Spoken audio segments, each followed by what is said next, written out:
அனைவரும் அமர்ந்திருந்தவாறே இறை வார்த்தைக்கு செவிமடுப்போம். புனித லூக்கா எழுதிய நற்செய்தி அதிகாரம் 2 இறை வார்த்தைகள் 22 முதல். புனித லூக்கா எழுதிய நற்செய்தி அதிகாரம் 2 இறை வார்த்தைகள் 22 முதல். மோசேயின் சட்டப்படி தூய்மை சடங்கை நிறைவேற்ற வேண்டிய நாள் வந்தபோது குழந்தை இயேசுவை ஆண்டவருக்கு அர்ப்பணிக்க யோசேப்பும் மரியாவும் எருசலேமுக்கு கொண்டு சென்றார்கள். ஏனெனில் ஆண் தலைப்பேறு அனைத்தும் ஆண்டவருக்கு அர்ப்பணிக்கப்படும் என்று அவருடைய திருச்சட்டத்தில் எழுதியுள்ளது. ஆண்டவரின் அருள்வாக்கு.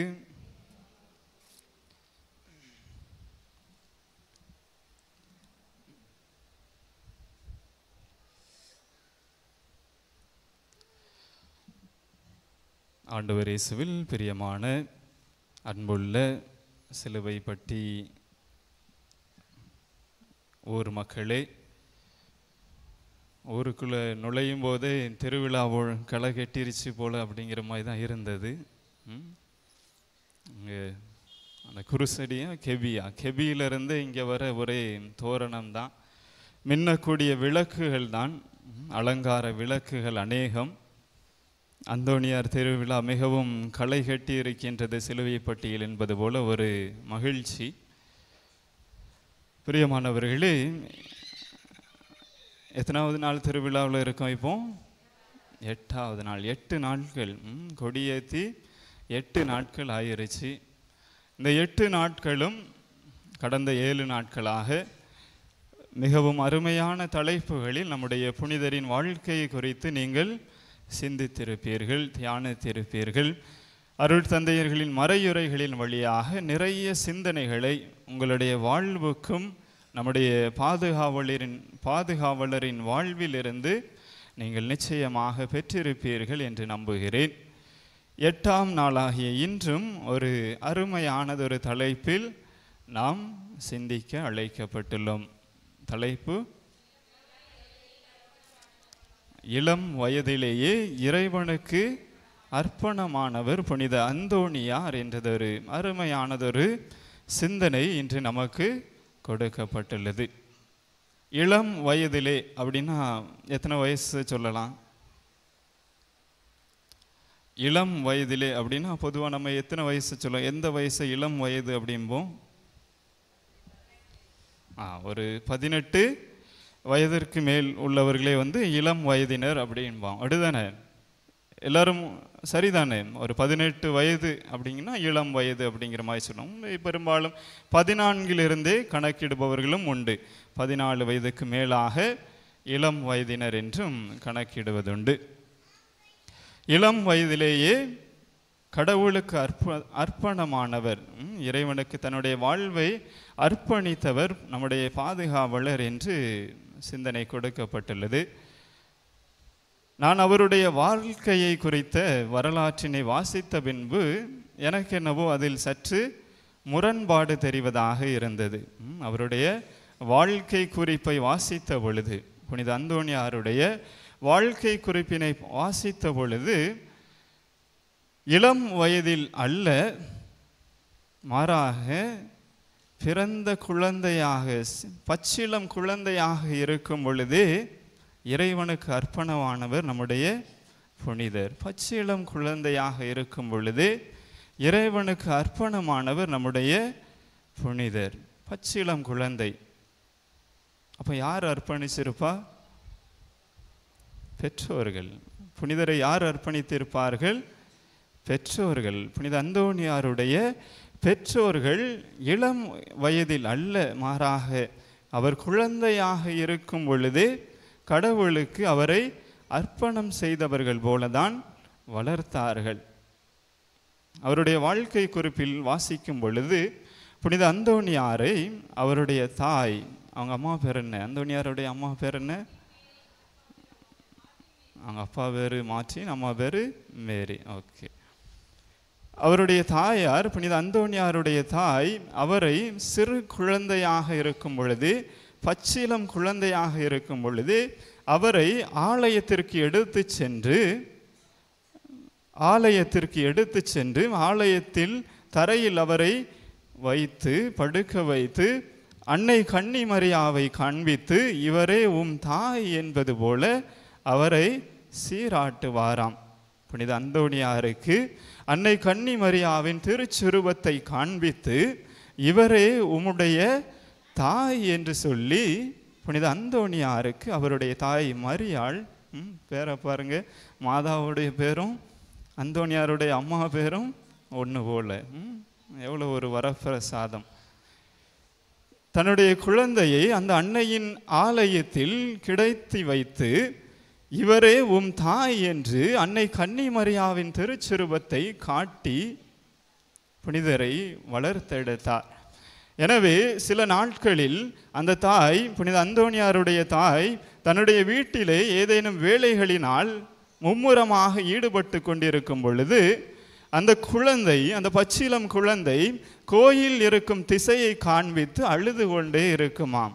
கோயில் இருக்கும் திசையை காண்பித்து அந்த பச்சிலம் குழந்தை தாயை பார்த்து அழுது கொண்டுமே இருக்குமா. பொதுவாக குழந்தைகள் எதுக்கு அழுவார்கள்? பசிச்சா அழுவாங்க. பொதுவாக குழந்தைகள் எதுக்கு அழுவாங்க? பசிச்சா அழுவாங்க. ஆனால் அந்தோணியார் எதற்காக அழுதார்? தன்னுடைய தாயை காண்பதற்கு. எந்த தாய்? அன்னை கன்னிமரியாவை காண்பதற்கு அழுவது போல அவரை ஆலயத்திற்கு எடுத்து சென்ற பின்பு அவருடைய அழுகை நின்று விட்டதமாக. இளம் வயதில் என்பதை விட பச்சிளம் குழந்தையாகவே இருக்கும் பொழுதே இறைவனை தேடக்கூடிய, தன்னுடைய வாழ்வை இறைவனுக்காக வாழவிருக்கின்றார் என்பதை உணர்த்தக்கூடிய வகையில் சிறு குழந்தையாக இருக்கும் பொழுது நம்முடைய புனிதர் ஆலயத்தை நாடக்கூடிய ஒரு மனிதராக, ஆலயத்தை நாடக்கூடிய ஒரு குழந்தையாக இருப்பதை அவருடைய வாழ்க்கை குறிப்பில் நாம் வாசிக்க முடியும். நிறைய குழந்தைகள் வந்திருக்கிறீங்க, பாராட்டுகள்.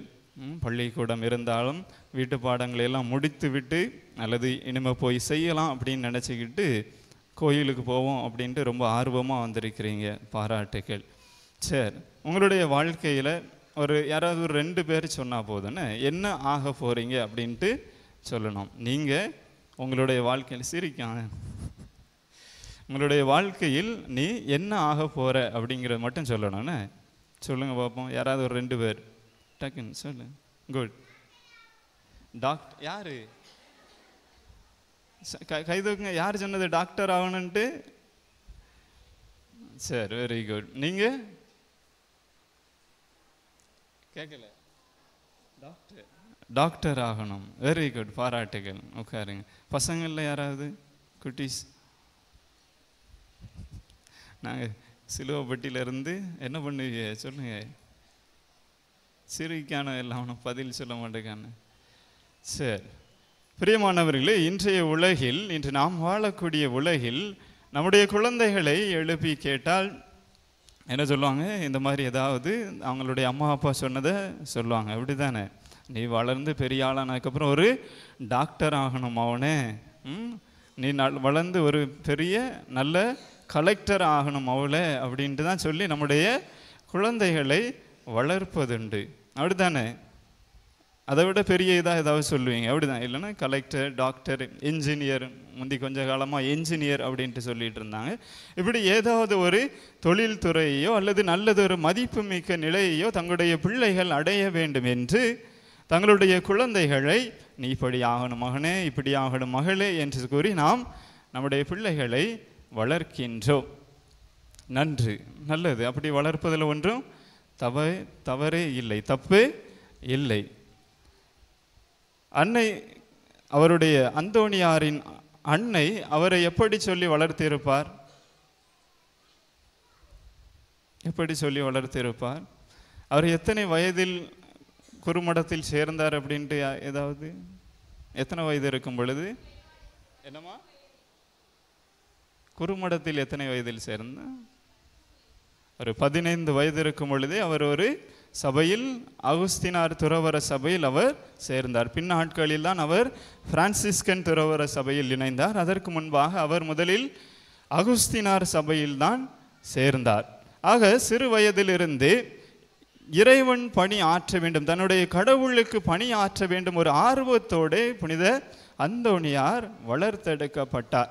எனவே தான் இவரை இளம் வயதில் இறைவனுக்கு அர்ப்பணிக்கப்பட்டவர் என்று கூறுவதே ஒரு விதத்தில் அவரது அர்ப்பண வாழ்வை, சிறு வயதிலிருந்தே அவர் வாழ்ந்த ஒரு அர்ப்பண வாழ்வை நாம் மதிக்காமல் அல்லது காணாமல் தவற விட்டு விடுவோமோ என்றது போல எனக்கு தோன்றியது. பிரியமானவர்களே, சிறு வயதிலிருந்தே புனித அந்தோணியார் ஆலய காரியங்களில், பொதுவாக சிறு வயதில் ஆலய காரியங்கள் என்ன பண்ணுவாங்க? பீட பூக்கள், அப்படித்தானே, பீட சிறார்களாக பணியாற்றுவதில் அவ்வளவு ஆர்வம் உள்ளவராக புனித அந்தோணியார் விளங்கினார். இறைவனுடைய பிரசன்னம் விளங்கக்கூடிய அந்த நற்கருணையின் முன்பாக அவர் அதிகமான நேரங்களை செலவிட்டு, பொதுவாக தன்னோடு ஆலயத்திற்கு வரக்கூடிய சிறுவர்கள் திருப்பலியோ அல்லது ஜெப வழிபாடோ முடிந்த பின்பு திரும்பி செல்லவிடக்கூடிய சூழ்நிலையில் புனித அந்தோணியார் ஆலயத்தில் திவ்ய நற்கருணையின் முன்பாக அதிக நேரம் செலவழித்து தன்னுடைய வாழ்வை அந்த இறைவனுக்கு ஏற்றதொரு வாழ்வாக மாற வேண்டும் என்பதற்காக தன்னுடைய வாழ்வை கையளித்து அந்த இறைவனிடம் கையளித்து மன்றாடி ஜெபிக்கக்கூடிய ஒரு குழந்தையாக அவர் வளர்ந்து வந்தார். சிறு வயதில் பச்சிளம் குழந்தையாக இருக்கும் பொழுது அவர் தாய் அவரை ஆலயத்திற்கு எடுத்து சென்றார். சிறு பையனாக வளர்ந்த பொழுது ஆலயத்திலேயே அதிக நேரம் செலவழிக்கக்கூடிய ஒரு சிறுவனாக புனித அந்தோணியார் தன்னுடைய வாழ்வை அமைத்து கொண்டார். சிறுவர்களாக இருக்கும் பொழுது இந்த உலகமே நமக்கு புதிதாக தோன்றும். இந்த உலகத்தில் நாம் காணக்கூடிய ஒவ்வொரு விஷயங்களும் நமக்கு ஆர்வத்தை, ஆச்சரியத்தை கொடுக்கக்கூடும். ஆனால் அவற்றையெல்லாம் விடுத்துவிட்டு அவர் எல்லாவற்றிற்கும் மேலான ஒன்றை புனித அந்தோணியார் தன்னுடைய வாழ்வில் தேர்ந்து கொண்டார். புனித அந்தோணியார் தன்னுடைய வாழ்வில் அந்த இறைவனை தன்னுடைய வாழ்வின் ஒரே நோக்கமாக தேர்ந்து கொண்டார். அந்த இறைவனை அன்பு செய்வதையும் அவருக்கு பணிவிடை புரிவதையுமே தன்னுடைய வாழ்வின் ஒரே இலக்காக அந்த புனிதர் தேர்ந்து கொண்டார். எனவே தான் 15 வயதிலேயே, சிறுவனாக இருந்த பொழுது 15 வயதிலேயே குருமடத்தில் இணைந்து ஒரு குருவானவராக மாற வேண்டும் என்ற ஆசை அவருக்குள்ளாக இருந்தது. அவ்வாறே 15 வயதிலேயே குருமடத்திலும் அவர் சேர்ந்து படிக்க தொடங்குகின்றார். தொடக்கத்தில் 15 வயதிலேயே அவர் சேர்ந்து இருக்கும் பொழுது அநேக நண்பர்கள், அவர் சேர்ந்தது தான் வாழ்ந்த இடத்திற்கு, தான் இறந்த இடத்திற்கு அருகில் உள்ள ஒரு துறவு மடத்தில், அகுஸ்தினார் சபையை சார்ந்த துறவு மடத்தில் சேர்ந்து இருந்தார். எனவே அங்கு அவர் பயிற்சி எடுத்து கொண்டிருக்கும் பொழுது, குருவானவர் ஆகுவதற்கு துறவற சபையில் பயிற்சியில் இருந்த பொழுது அவரது ஊரை சார்ந்த அவருடைய நண்பர்கள் பலர் அங்கு வருவதும் போவதும் உண்டு. புனித அந்தோணியாரை சந்தித்து அவரோடு உரையாடுவதற்காக, தங்களுடைய நண்பரை கண்டு செல்வதற்காக அதிகம் பேர் அப்பொழுதும் இப்பொழுதுமாக வருவதும் போவதுமாக இருந்தார்கள். பொதுவாக இதுவெல்லாம் நாம் விரும்புவதுதான். பொதுவாக நம்முடைய நண்பர்கள் நம்மை தேடி வருவதை நாம் விரும்புவதுண்டு. ஆனால் புனித அந்தோணியார் அதனை விரும்பவில்லை. தான் இவ்வாறு தன்னுடைய ஊருக்கு அருகாமையில் உள்ள துறவு மடத்தில் இருப்பதனால், தன்னுடைய நண்பர்கள் அடிக்கடி தன்னை சந்திக்க வருவதனால், உலக காரியங்களை குறித்து அவர்கள் தன்னோடு அதிகமாக உரையாடுவதனால், விவாதிப்பதனால் தன்னால் அந்த இறைவனை குறித்த சிந்தனையில் ஆழ்ந்திருக்க முடியவில்லை என்ற காரணத்திற்காக தன்னுடைய துறவு மடத்தின் தலைவரை அணுகி தன்னை வேறு ஒரு துறவு இல்லத்திற்கு அனுப்பி வைக்குமாறு புனித அந்தோணியார் அவரிடம் வேண்டுகின்றார், பணிந்து வேண்டுகின்றார். பொதுவாக நம்முடைய வாழ்வில் நமக்கு எது மிகவும் பிடித்தமானது என்று இருக்கும் என்று பார்த்தால் உலக காரியங்கள், நண்பர்களோடு சிலாகித்திருப்பது, நண்பர்களோடு இணைந்து மகிழ்ந்திருப்பது நமக்கு பிடித்தமான ஒரு காரியமாக இருக்கும். அதுவும் சிறுவர்களாக இருக்கும் பொழுது. வீட்டில் கூட பசங்க இருக்க மாட்டாங்க, எங்கே தான் இருப்பாங்க? ஃப்ரெண்ட்ஸோட வெளியில் சுற்றுறது. ஆனால் ஒரு 15 வயது சிறுவனாக இருந்த பொழுது புனித அந்தோணியாரால் இதனை தன்னுடைய வாழ்வில் இதுதான் மெய்யானது, இதுதான் தனக்கு தேவையானது என்று உணர்ந்து, தன்னுடைய சிறு வயதில் கூட அதனை தெளிந்து உணர்ந்து, தான் இங்கிருந்தால் தன்னுடைய தியானத்தில் அதிகமாக ஈடுபட முடியாது, தன்னுடைய சிந்தையை தெளிவாக செலுத்த முடியாது என்று அறிந்து உணர்ந்து தன்னை வேறு ஒரு துறவு மடத்திற்கு, துறவு இல்லத்திற்கு அனுப்பி வைக்குமாறு தன்னுடைய துறவு மடத்தின் தலைமை துறவியிடம் சென்று பணிந்து வேண்டுகின்றார். அவருடைய வேண்டுதலுக்கும் இணங்கி அந்த துறவு மடத்து தலைவரும் அவரை மற்றொரு இடத்திற்கு, கொய்யும்புரா என்றும் மற்றொரு இடத்திற்கு அவரை அனுப்பி வைக்கின்றார். அங்கு புனித அந்தோணியார் அருமையான முறையில் தன்னுடைய ஊரார் நண்பர்களின் தொடர்பு இல்லாமல் தனித்திருந்து அவரால் ஜெபிக்க முடிகின்றது. பிரியமானவர்களே, ஒரு சிறு வயதிலேயே ஒரு சிறுவனிடம் இவ்வளவு, ஒரு அந்தோணியார் ஒரு சிறுவனாக இருந்த பொழுது இவ்வளவு ஆழமான ஒரு இறை நம்பிக்கையில் ஆட்கொள்ளப்பட்டிருந்தார், இறை பற்றில் ஈடுபட்டிருந்தார் என்பது மிகவும் ஒரு ஆச்சரியத்திற்குரியதான ஒரு விஷயம். இவ்வளவு ஆச்சரியத்திற்கு உரிய இன்னும் நிறைய நிகழ்வுகள் புனித அந்தோணியாருடைய சிறு வயதிலே நிகழ்ந்ததுண்டு. ஒரு முறை அவர் ஆலயத்தில் இருந்து ஜெபித்து கொண்டிருக்கும் பொழுது சாத்தானின் சோதனை ஒன்றை அவர் தன் கண் முன்பாக காண்கின்றார். சாத்தான் அவரை ஒரு விதமாக அமுக்கி அழுத்துவதை உணர்ந்த அவர் அந்த சாத்தானின் பிடியிலிருந்து தப்புவதற்காக அந்த தரையில் தான் முழந்தால் படியிட்டிருந்து அந்த தரையில் ஒரு சிலுவை அடையாளம் வரைகின்றார். பின்னர் அந்த பிடியிலிருந்து அவர் விடுவிக்கப்பட்டதை உணர்ந்தார். அவர் வரைந்த அந்த இடத்தில் அந்த சிலுவை அடையாளமானது அந்த தரையின் மீதாக மிகவும் ஆழமாக படிந்திருந்ததை கண்டு இந்த மனிதன், இந்த குழந்தை எத்தகையவனாக வளர்வானோ என்று பிற்காலத்தில் அவரை குறித்து எண்ணிய மனிதர்களும் உண்டு. ஒரு முறை புனித அந்தோணியார் தன்னுடைய தந்தையோடு, புனித அந்தோணியாரின் அப்பா யாரு?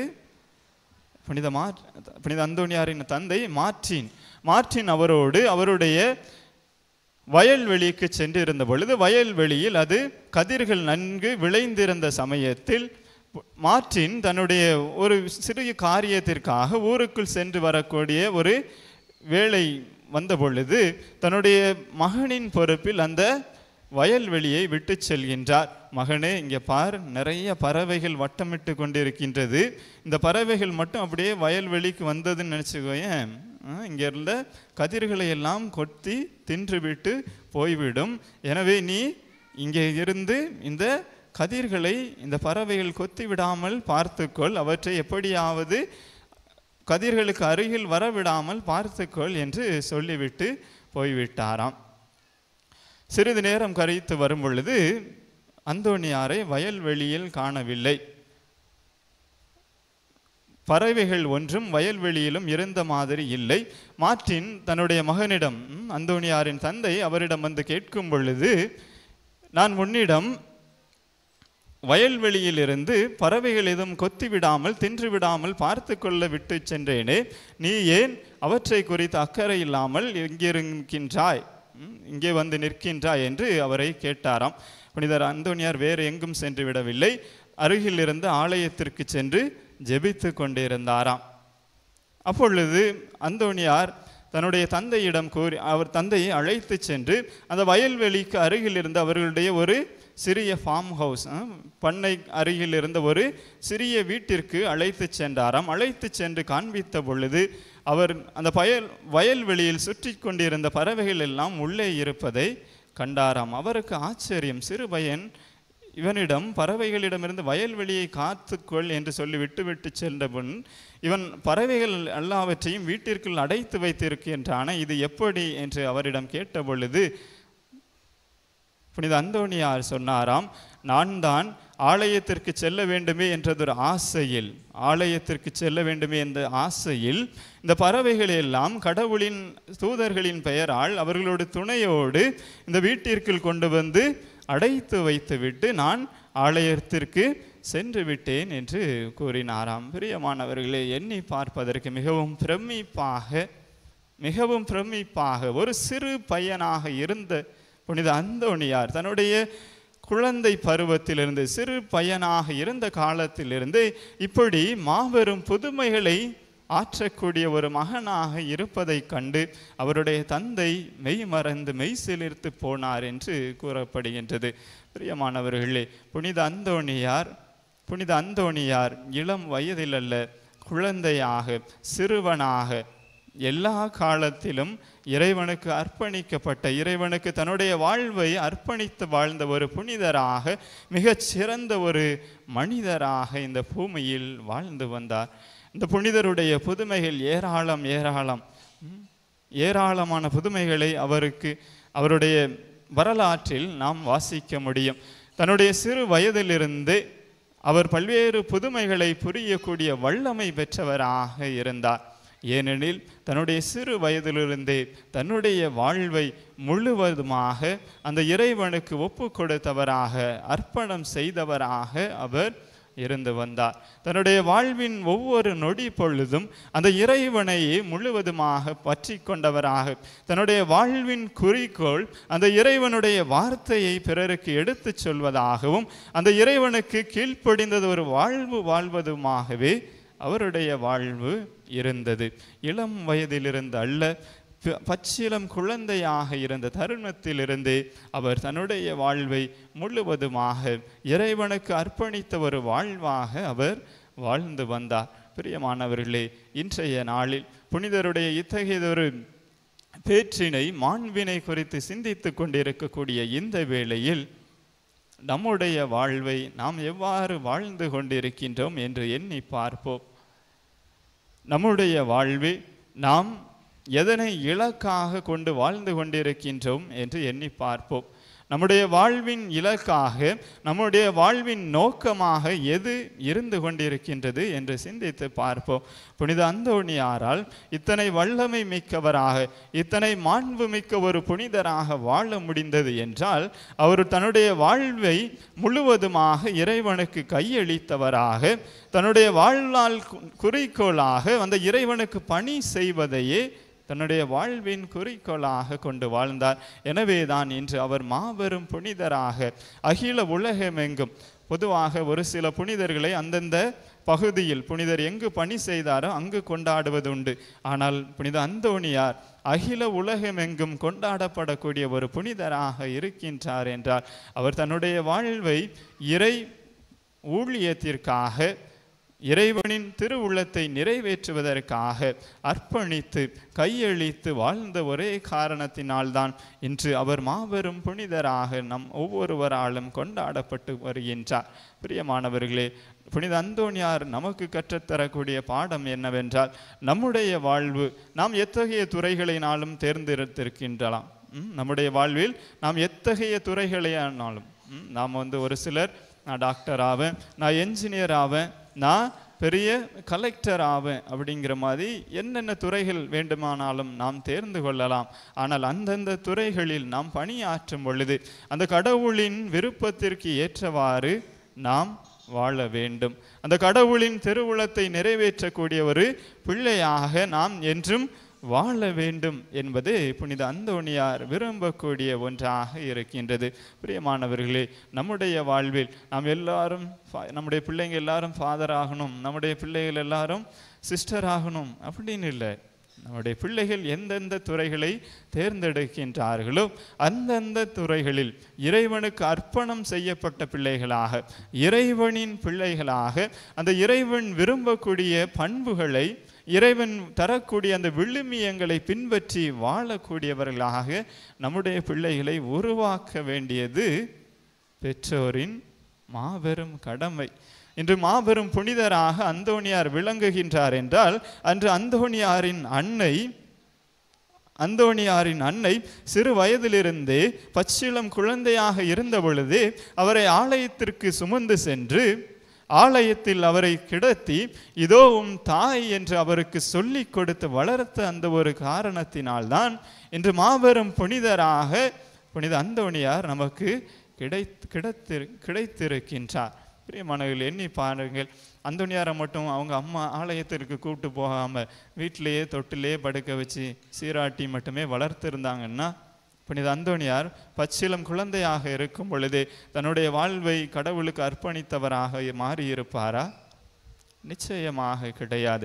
இன்று மாபெரும் புனிதராக புனித அந்தோணியார் நமக்கு கிடைத்திருக்கின்றார்கள் என்றால் அவருடைய பெற்றோர்களுடைய வாழ்க்கை முறை, அவருடைய பெற்றோர் அவரை உருவாக்கிய விதத்தில் தான் அது மறைந்திருக்கின்றது. சிறு பிள்ளையாக இருக்கும் பொழுதே அவருக்கு இறை நம்பிக்கையை ஊட்டி, இறை நம்பிக்கையை அவர் ஆர்வத்துடன் வளர்த்தெடுத்து, இறை காரியங்களுக்கு அவரை அனுமதித்து, இறை காரியங்களில் ஈடுபடுவதற்கு, ஆலய காரியங்களில் பங்கெடுப்பதற்கு அவரை உற்சாகப்படுத்தி ஊக்கமூட்டி, இறை காரியங்களின் மீது, குறிப்பாக நற்கருணையின் மீதும் அன்னை கன்னி மரியாவின் மீதும் அதீத பக்தியுள்ளவராக அவரை உருவாக்கியதும் அவருடைய பெற்றோரை சார்ந்தது. அவருடைய பெற்றோர்கள் மட்டும் அவ்வாறு அவரை வளர்த்தெடுத்திருக்கவில்லை என்றால் புனித அந்தோணியார் இத்தகையதொரு உலகெங்கும் கொண்டாடப்படக்கூடிய ஒரு மாபெரும் புனிதராக, கோடி அற்புதங்களை புரியக்கூடிய ஒரு புனிதராக நமக்கு கிடைத்திருப்பார் என்பது நிச்சயமாக சந்தேகமே. சிறு வயதிலிருந்தே, பச்சிளம் குழந்தையாக இருந்த தருணத்திலிருந்தே அவருடைய பெற்றோர்கள் அவரை அவ்வாறு வளர்த்தெடுத்தார்கள். இன்று நம்முடைய கரங்களில் ஒப்பு கொடுக்கப்பட்டுள்ள, கடவுளால் ஒப்படைக்கப்பட்டுள்ள நம்முடைய குழந்தைகளை நாம் எதனை கூறி வளர்க்கின்றோம்? அவர்களை உண்மையில் கடவுளுக்கு அர்ப்பணமான பிள்ளைகளாக, திருமுழுக்கில் அவர்களை கடவுளின் பிள்ளைகளாக மாற்றுவதற்கு நாம் கொடுக்கின்றோமே, உண்மையில் அந்த கடவுளின் பிள்ளை என்றதொரு பண்பிலே அவர்களை நாம் வளர்த்தெடுக்கின்றோமா என்று சிந்தித்து பார்ப்போம். நிறைய பெற்றோர்களுக்கு சந்தேகம், உண்மையிலே என் பிள்ளை அப்படி நான் வளர்த்தெடுத்தா அந்தோணியார் மாதிரி பெரிய புனிதராயிருவாரோ அப்படின்ட்டு.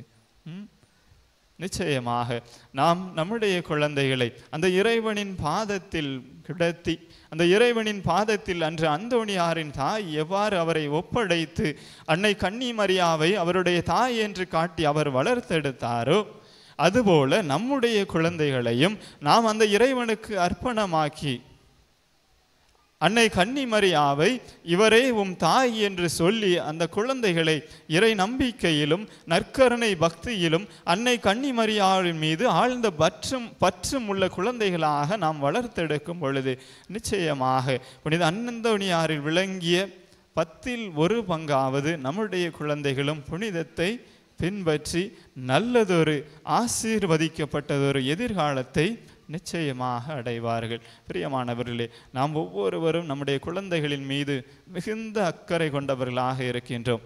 யாருமே சொல்லிவிட முடியாது என் பிள்ளை எப்படி போனால் எனக்கு என்ன அப்படின்ட்டு எந்த பெற்றோருமே சொல்லிவிட மாட்டார்கள். பிள்ளைகளை பார்த்தவர்கள் என்னுடைய பேர குழந்தைகள் நல்ல பிள்ளையாக, இறை பற்று மிக்க ஒரு குழந்தையாக, தெய்வ பயம் உள்ள ஒரு குழந்தையாகவே வாழ வேண்டும் என்று நாம் எல்லோருமே விரும்புவோம். நாம் எல்லோருமே நம்முடைய பிள்ளைகளை இவ்வாறாக இறை காரியங்களிலும் இறை நம்பிக்கையிலும் ஆழமாக்குவதற்கு நாம் என்னென்ன காரியங்களில் ஈடுபட வேண்டும் என்று நம்மை நாமே அலசி பார்ப்போம்.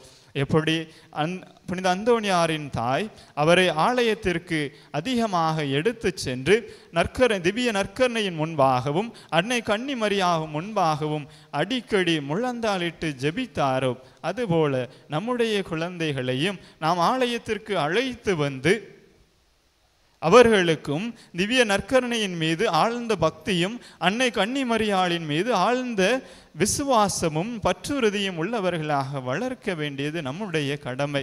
அத்தகைய பற்றோடும் விசுவாசத்தோடும் நம்முடைய குழந்தைகளை நாம் வளர்க்க முயலும் பொழுது நிச்சயமாக புனித அந்தோணியாரில் விளங்கிய மாண்பும் புனிதமும் நம்முடைய குழந்தைகளிலும் நிச்சயமாக சிறு வயதிலிருந்தே வளர ஆரம்பிக்கும் பொழுது வயது வந்த பின்பு ஒரு பெரிய பெரிய மனிதராக மாறும் பொழுது நிச்சயமாக அவர் சமுதாயத்தில் எல்லாராலும் மெச்சப்படக்கூடிய, எல்லாராலும் பாராட்டப்படக்கூடிய ஒரு ஒரு மனிதராக, ஒரு மகளாக சமுதாயத்தில் விளங்குவார் என்ற நம்பிக்கை இன்றைய நாளில் நாம் பெற்றுக்கொள்வோம்.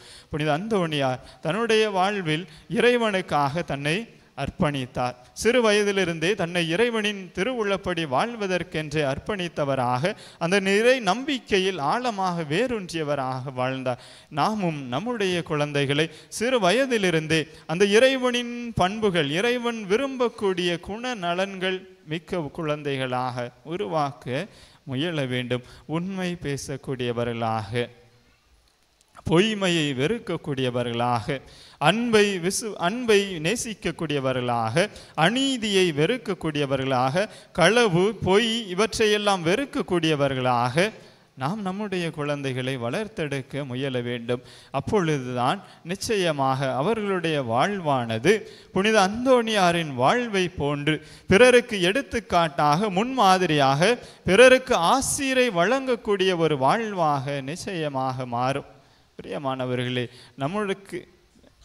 நம்முடைய பிள்ளைகளை புனித அந்தோணியாரை போன்று ஆழமான விசுவாசத்திலும் நம்பிக்கையிலும் வளர்த்தெடுக்க வேண்டிய கடமை நம் ஒவ்வொருவரின் கரங்களிலும் உள்ளது.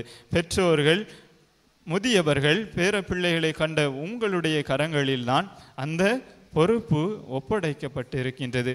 பிரியமானவர்களே, நம்முடைய அந்தோணியாரை நாம் கொண்டாடி மகிழ்கின்றோம். புனித அந்தோணியார் இத்தகைய மாண்புமிக்க ஒரு மனிதராக, இத்தகைய புனிதமிக்க ஒரு புனிதராக விளங்குவதற்கு அடிப்படை ஆதாரமாக இருந்தவர்கள் அவர்களுடைய பெற்றோர்களும், அவர்கள் தங்களுடைய குழந்தையை இறைவனுக்கு அர்ப்பணித்த விதமுமே. ஆக நம்முடைய வாழ்விலும் நம்முடைய குழந்தைகளை நாம் இறைவனுக்கு அர்ப்பணித்து, நம்முடைய குழந்தைகள் இறைவனுக்கு உகந்த பிள்ளைகளாக வாழ்வதற்கு வழிகாட்ட முயலும் பொழுது நிச்சயமாக அந்த குழந்தைகளின் வழியாக நாம் பெறக்கூடிய ஆசீரும் அருளும் நம்முடைய குடும்பங்களை நிச்சயமாக அருளாலும் மகிழ்ச்சியாலும் நிரப்பும். அதை விடுத்துவிட்டு இந்த உலகம் காட்டக்கூடிய செல்வங்களிலும் படித்து சம்பாதிச்சு நல்ல பெரிய ஆளாக பெரிய வீடு கட்டணும், அவனே பெரிய பங்களா மாதிரி கெட்டணும் மகனே அப்படிங்கிற மாதிரி இந்த உலக நாட்டங்களை நம்முடைய பிள்ளைகளுக்கு நாம் சொல்லி கொடுத்து வளர்த்தோமே ஆனால் நிச்சயமாக நம்முடைய குடும்பம் ஆசீர்வாதம் பெறும் என்பது சந்தேகத்திற்குரிய காரியம். அதே வேளையில் நம்முடைய குழந்தைகளை இறை நம்பிக்கையிலும், இறை விசுவாசத்திலும், இறைவன் காட்டக்கூடிய அந்த வழிகளிலும், நற்செய்தி நூல்கள் காட்டக்கூடிய அந்த வழிகளிலும் நாம் வளர்க்க முயலும் பொழுது நிச்சயமாக நம்முடைய குழந்தைகளின் எதிர்வாழ்வு ஒரு பிரகாசமான ஒரு அருள் நிறைந்த ஒரு வாழ்வாக நிச்சயமாக இருக்கும். ஒரு புனிதர் என்றதில் ஒரு பெற்றோர் தன்னுடைய குழந்தையை எவ்வாறு வளர்த்தெடுக்க வேண்டும், அது அவர்களுடைய அந்த குழந்தைகள் வளர்ந்து பெரியவர்களான பின்பு அவர்களுடைய வாழ்வில் எத்தகையதொரு தாக்கத்தை கொண்டிருக்கும் என்பதற்கு ஒரு சிறிய எடுத்துக்காட்டு. நாம் எல்லாராலும் இன்று அவர் ஒரு ஓய்வு பெற்ற ஒரு அதிகாரி. ஆனால் அவர் பணியாற்றும் பொழுது அவர் நேர்மைக்காக, அவருடைய நேர்மை குணத்திற்காக அதிகமாக அறியப்பட்ட ஒரு அதிகாரி. நிறைய ஊழல் குற்றச்சாட்டுகளை, நிறைய முறைகேடுகளை விசாரிப்பதற்கு அவர் தலைமையில் நிறைய கமிஷன்களை, ஆணையங்களை அமைத்ததுண்டு. அவர் தன்னுடைய சிறு வயதில் தனக்கு நிகழ்ந்த இந்த ஒரு சம்பவத்தினால்தான் தான் இப்படிப்பட்ட ஒரு அதிகாரியாக தன்னால் வாழ முடிந்தது என்று ஒரு காரியத்தை அவர் சுட்டி காட்டினார். இது உண்மையின் சம்பவம். ஒரு முறை அவர் தன்னுடைய வீட்டிற்கு வந்து கொண்டிருந்த பொழுது தன்னுடைய தெருவில் இருந்த ஒரு வீட்டில் உள்ள ஒரு மாமரத்திலிருந்து பழங்கள் கீழே விழுந்து கிடந்தது. அதனை எடுத்துக்கொண்டு தன்னுடைய வீட்டிற்கு வந்தார்கள். அப்பொழுது அந்த தாய், இதை யார் உங்களுக்கு கொடுத்தது என்று அந்த பையன்களிடம் கேட்டார். அப்பொழுது அந்த பையன் சொன்னார், இது தெருவில் கிடந்துச்சுமா, அந்த வீட்டில் உள்ள மரத்திலிருந்து வெளியில் வந்த கிளையிலேருந்து தெருவில் விழுந்து கிடந்தது அப்படின்ட்டு அந்த பையன் சொன்னாராம். அப்போ அந்த தாய் சொன்னாராம், நீ அந்த பழம் எந்த வீட்டிற்கு சார்ந்ததோ, அந்த மரம் எங்கே இருந்ததோ அந்த வீட்டுக்காரங்கிட்ட போய் இந்த பழத்தை கொடுத்துரு அப்படின்ட்டு அந்த தாய் அந்த பையன்கிட்ட சொன்னாராம். அம்மா பழம் கிடச்சிருக்கு, என்ன நீங்கள் அதை திருப்பி கொடுக்க சொல்கிறீங்களே, மாம்பழம்மா எப்படிம்மா, எவ்வளோ அழகாக இருக்குது, சாப்பிட்டா எவ்வளோ ருசியாக இருக்கும், இதை போய் திருப்பி கொடுக்க சொல்லுங்களே அப்படின்ட்டு சொன்னதுக்கு, இல்லை அது நமக்குரியது கிடையாது, அது அந்த வீட்டாரை சார்ந்தது, அவர்கள் மரம் வைத்து தண்ணீர் ஊற்றி வளர்த்து அந்த மரம் கனி கொடுத்து இருக்கின்றது, இது அவர்களை சார்ந்த, இது நமக்குரியது கிடையாது, வேண்டுமென்றால் நான் உனக்கு பணம் தருகிறேன், நீ போய் கடையில் மாம்பழம் வாங்கி சாப்பிடு என்று கூறினாராம். அப்பொழுது அந்த பையன் அதை எடுத்துக்கொண்டு அந்த வீட்டாரிடமே திரும்ப கொண்டு போய் கொடுத்து விட்டானாம். பிரியமானவர்களே, தன்னுடைய சிறு வயதில் நிகழ்ந்த இந்த ஒரு சம்பவம் அந்த சிறுவனின் உள்ளத்தில் மிகுந்த தாக்கத்தை ஏற்படுத்தி இருந்தது. பின்னாட்களில் அவன் வளர்ந்த பின்பும் இதனை பற்றி கொண்டு தன்னுடைய தாய் தனக்கு கற்பித்த இந்த ஒரு படிப்பினையை தன் வாழ்நாளில் பற்றி கொண்டு பின்னாட்களில் எல்லா மக்களாலும் ஒரு புகழ்ந்து பேசப்படக்கூடிய அளவு ஒரு நேர்மையான ஒரு அதிகாரியாக அவர் இருந்து வந்தார். இன்றும் அவர் வாழ்ந்து கொண்டிருக்கின்றார். அவர் இப்பொழுது ஒரு ஓய்வு பெற்ற அதிகாரி. தன்னுடைய பணியிலிருந்து ஒரு ஐஏஎஸ் ஆக அவர் மாறினார். ஐஏஎஸ் பணியிலிருந்து இன்று ஓய்வு பெற்ற ஒரு அதிகாரியாக இருந்து கொண்டு இருக்கின்றார். தன்னுடைய தாய் தனக்கு சிறு வயதில் கற்பித்த ஒரு சிறிய படிப்பினையால் பின்னாட்களில் ஒரு நேர்மையான அதிகாரியாக மக்கள் எல்லாராலும் போற்றப்படக்கூடிய ஒரு நிலையில் அவரால் வாழ முடிந்தது. பிரியமானவர்களே, நம்முடைய குழந்தைகளையும் நாம் சிறு வயதிலிருந்தே அவர்களுக்கு நல்ல படிப்பினைகளை, எப்படி புனித அந்தோணியாரின் பெற்றோர் அவரை சிறு வயதிலேயே ஆலயத்தில் அர்ப்பணித்து வாழ்ந்தமையால், அவருக்கு நல்ல படிப்பினைகளை சொல்லி கொடுத்து வளர்த்தமையால் அவர் இன்று மாபெரும் புனிதராக விளங்குகின்றாரோ, அதுபோல நம்முடைய குழந்தைகளையும் நல்ல படிப்பினைகளை நாம் தான் கற்றுக் கொடுத்து வளர்க்க வேண்டும். நம்முடைய குழந்தைகளுக்கும் நம்முடைய குழந்தைகளையும் சிறு வயதிலிருந்தே அந்த இறைவனிடம் அர்ப்பணித்து சிறு வயதிலிருந்து அந்த இறைவனுக்கு பணிவிடை புரிவதை, அந்த இறைவனுக்கு விருப்பமான காரியங்களை செய்வதை மட்டுமே அவருடைய வாழ்வின் நோக்கமாக கொண்டு வாழ்வதற்கு நாம் அவர்களை தூண்ட வேண்டும். அதை விடுத்துவிட்டு நீ வளர்ந்து பெரிய ஆளாகி நிறையா சம்பாதிக்கணும், நிறையா பணம் சேர்க்கணும், அப்படி அல்ல. அப்படி சொல்லி கொடுத்து வளர்ப்பது முற்றிலும் தவறானது. பிரியமானவர்களே, நம்முடைய குழந்தைகள் வளர்ந்து பெரிய ஆளாக வேண்டும். நிச்சயமாக அவர்கள் எந்த துறைகளினாலும் தேர்ந்து கொள்ளலாம். அவர்களுக்கு விருப்பமான எந்த துறையை வேண்டுமானாலும் தேர்ந்து கொள்ளலாம். ஆனால் அந்த துறையில் அவர்கள் நல்லதொரு மனிதனாக வாழ்வதற்கு நாம் கற்றுக் கொடுக்க வேண்டும். ஆங்கிலத்தில் ஒரு சொல்லாடல் உண்டு. ஒரு மனிதருடைய திறமைகள் அவனை உச்சத்திற்கு எடுத்து செல்லலாம், ஆனால் அவன் பெற்றிருக்கக்கூடிய அந்த குணங்கள் தான் அவனை அந்த உச்சத்தில் நிலைநிறுத்தி வைக்கும் என்று கூறுவார்கள். இல்லை என்றால் ஒரு மனிதன் எப்படியும் வாழ்ந்திருந்தான் என்றால் அவனுடைய திறமைகளை கொண்டு அவன் உச்சத்தை அடையலாம். ஆனால் அந்த உச்சத்தில் அவனால் அந்த ஒரு மேன்மையான இடத்தில் அவனால் நிலைத்திருக்க முடியாது. எப்பொழுது அந்த மனிதன் நல்ல குணங்களையும் மதிப்பீடுகளையும் கொண்டு வாழ்கின்றானோ அப்பொழுதுதான் அவன் அத்தகைய உச்சத்தில் நிலைத்து நிற்க முடியும். இறுதி வரை அதைவிட மேலான இடத்திற்கு செல்வானே தவிர அதனை விட்டு தாழ்ந்து விட மாட்டான் என்று அது உணர்த்துகின்றது. பிரியமானவர்களே, நம்முடைய குழந்தைகளையும் அவருடைய சிறு வயதிலிருந்து இறைவனுக்கு அர்ப்பணித்து இறைவனுக்கு உகந்ததொரு வாழ்க்கையை வாழ்வதற்கு அவர்களை நாம் தூண்டும் பொழுது நிச்சயமாக அவர்களுடைய வாழ்விலும் நம்முடைய புனிதர் தன்னுடைய வாழ்வில் ஒரு மாபெரும் நிலையை அடைந்தது போல, அந்த இறைவனால் அவர் உயர்த்தப்பட்டது போல, பராமரிக்கப்பட்டது போல நம்முடைய குழந்தைகளையும் நிச்சயமாக அந்த இறைவன் பராமரிப்பார். நிச்சயமாக அவர்களையும் ஒரு நல்ல நிலைக்கு கொண்டு வருவார். ஆனால் முழு பொறுப்பும் பெற்றோர்களாகிய உங்களுடைய கைகளில், ஞான பெற்றோர்கள் தாத்தா பாட்டிகள் ஆக இருக்கக்கூடிய உங்கள் கரங்களில் இருக்கின்றது என்பதை ஆழமாக உங்களுடைய மனதில் பதிய வைத்துக் கொள்ளுங்கள். எல்லா குழந்தைகளும் நல்ல குழந்தைகளே மண்ணில் பிறக்கையிலே அது நல்லவர்களாவதும் தீயவர்களாவதும் பெற்றோரின் வளர்ப்பினிலே என்பது கூறுவார்கள். நம்முடைய புனிதர் நமக்கு இத்தகைய ஒரு ஆகச் சிறந்த ஒரு புனிதராக கிடைத்திருக்கின்றார் என்றால் நிச்சயமாக அவருடைய பெற்றோரின் பங்கும் சிறு வயதிலேயே பச்சிலம் குழந்தையாக இருக்கும் பொழுதே இறைவனுக்கு கையளித்த அந்த பெற்றோரின் பங்கு மிகவும் வணக்கத்துக்குரியது. அதுபோல நாமும் நம்முடைய குழந்தைகளை கடவுளின் அந்த ஒரு மகிமைக்காக, கடவுளின் திருப்பணிக்காக அர்ப்பணித்து தங்களுடைய வாழ்வில் அந்த இறைவனை அன்பு செய்வதையே, இறைவனுடைய விழுமியங்களை பின்பற்றி வாழ்வதற்கு நாம் அவர்களை தூண்டும் பொழுது நிச்சயமாக அவர்களுடைய வாழ்வும் நாம் எண்ணி பார்ப்பதை விட ஒரு உன்னதமான நிலை, ஒரு உச்சகட்டத்தை தங்களுடைய வாழ்வில் நிச்சயமாக அடைவார்கள். எனவே புனிதரின் பரிந்துரையை நாடுவோம். நம்முடைய குழந்தைகளை அவரை போன்று இறை பக்தியிலும் புனித அன்னை கன்னிமரியாளின் மீது ஆழ்ந்த பற்று கொண்டவர்களாகவும் வளர்ப்பதற்கு தேவையான அருளை தொடர்ந்து இந்த நற்கருணை ஆராதனையின் நற்கருணை நாதரிடம் வேண்டி மன்றாடுவோம்.